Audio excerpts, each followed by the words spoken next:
qualify if after probing with them, you find out that they're looking to buy another house, whether it's a downsize or upsize, make sure that they actually qualify. Exactly. Before you list their home. Yeah, one of the things just popping into my head, but when you say downsize, a lot of people who have come to me to downsize, okay, we're going to sell our home and downsize. The market is good now, so it usually is successful, but there have been occasions over the years where ultimately their downsize is going to be a smaller home at the same price that they're paying for their bigger home. Right. So, of course, if their goal is literal downsizing, that's fine. But if their goal is to downsize financially, again, it's important to probe and confirm that the downsize is going to be successful and they're not just going to move from a bigger home that they love and are comfortable in but feel like it's too expensive, only to end up in a smaller home that costs them the same. Exactly. So all of those questions need to be asked. Exactly. And especially if they're coming from a house and they're going into a condo, now those condo fees are going to be substantially higher than they weren't paying anything for their home at even at a HOA, and they need to find out, oh my gosh, even though I'm paying the same amount or less for my condo, my outlay each month is more, so I can't even qualify for a less expensive condo.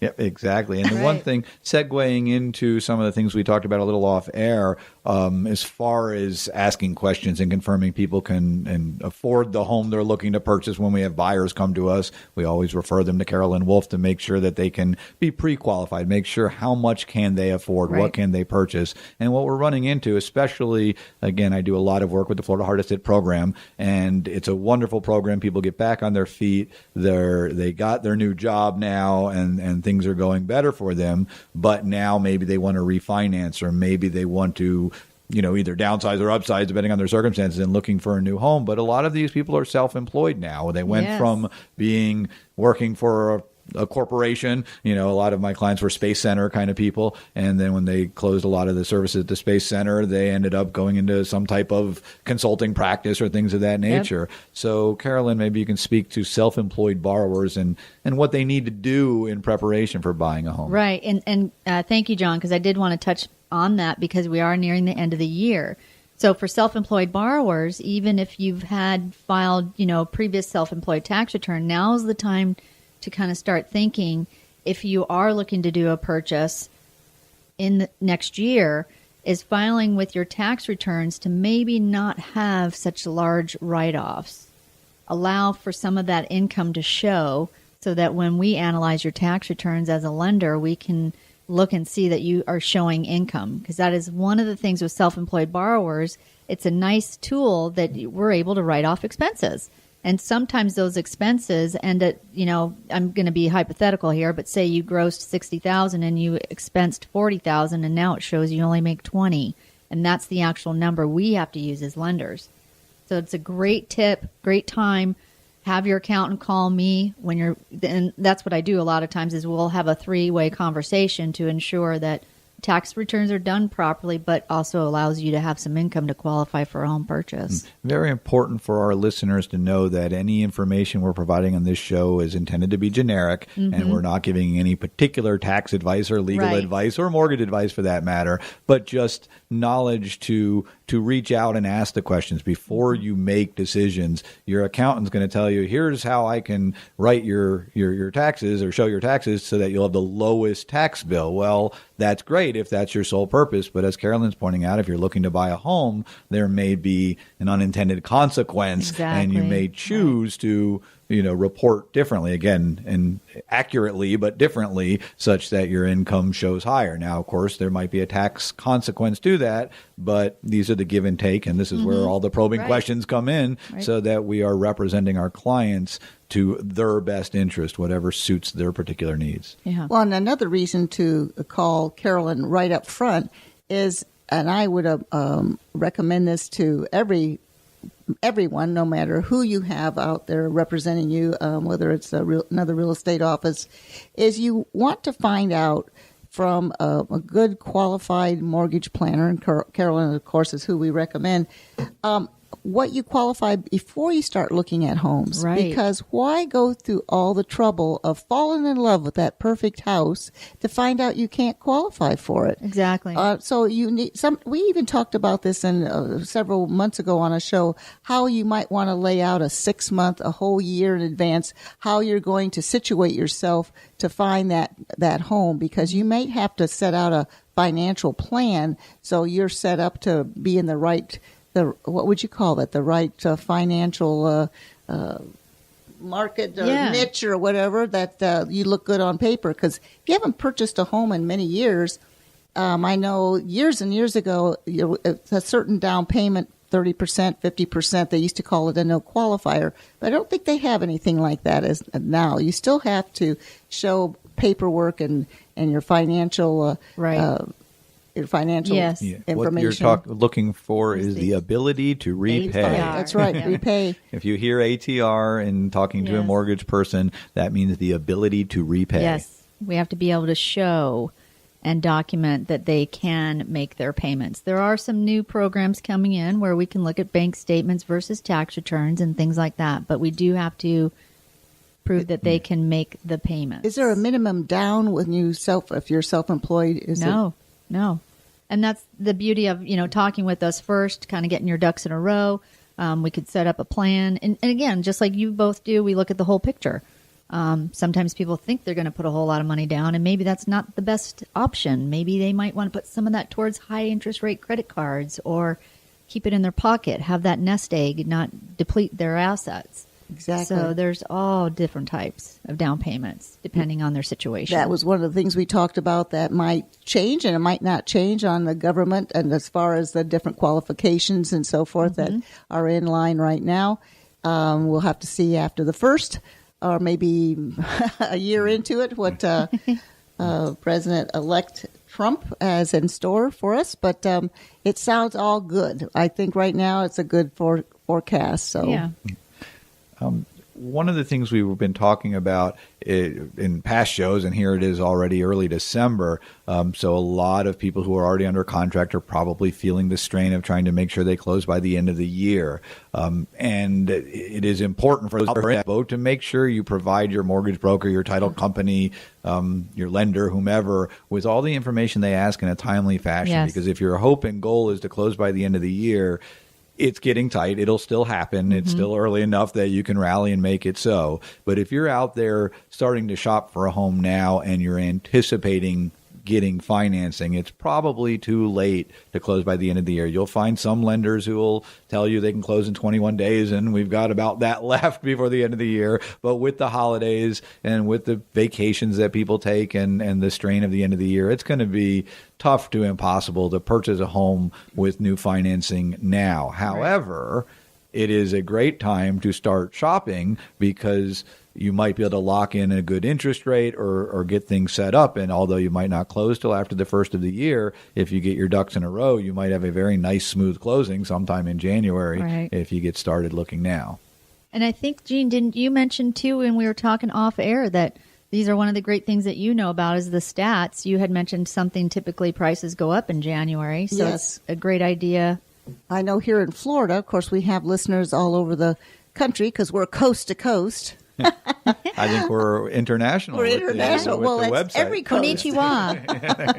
Konnichiwa. Typically, December is a little bit slower month because people don't necessarily, unless they have to, buy a house in December because they're busy traveling or getting set up for the holidays or whatever.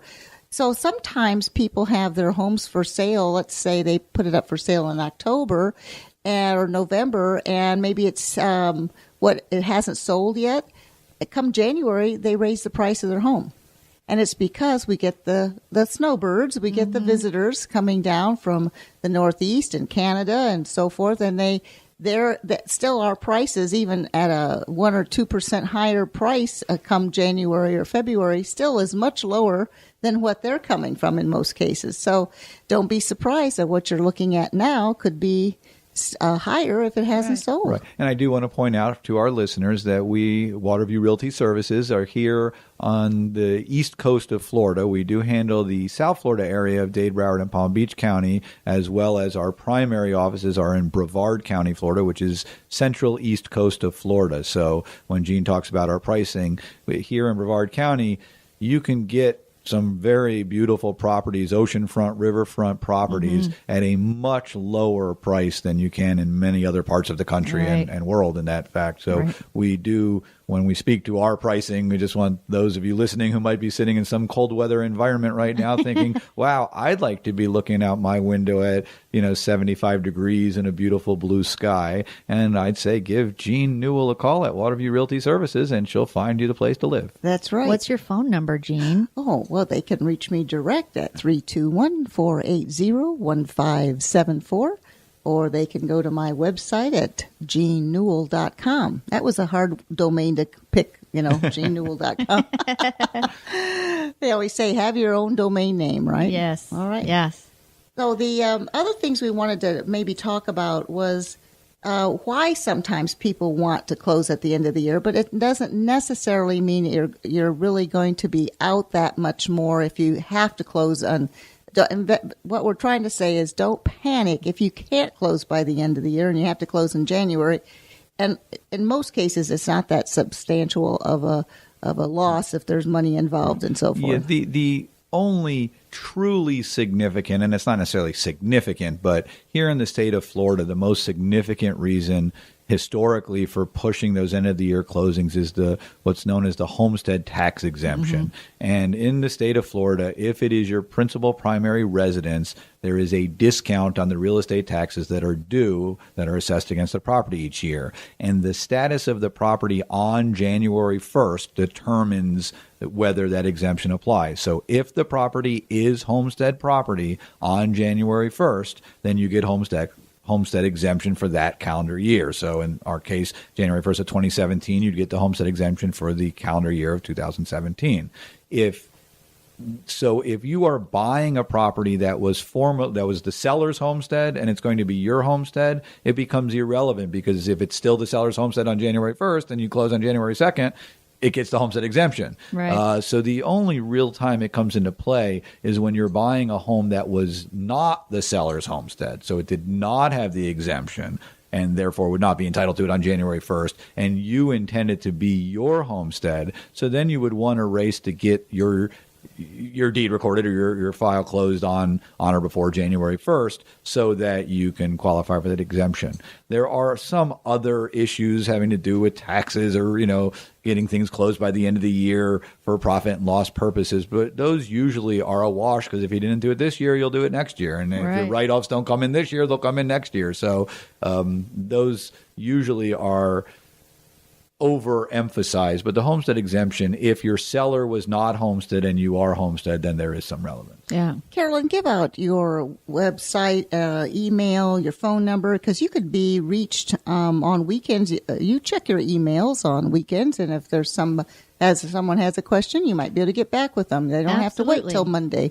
Okay. My name is Carolyn Wolf at Certified Mortgage Planners. My NMLS number is 268538.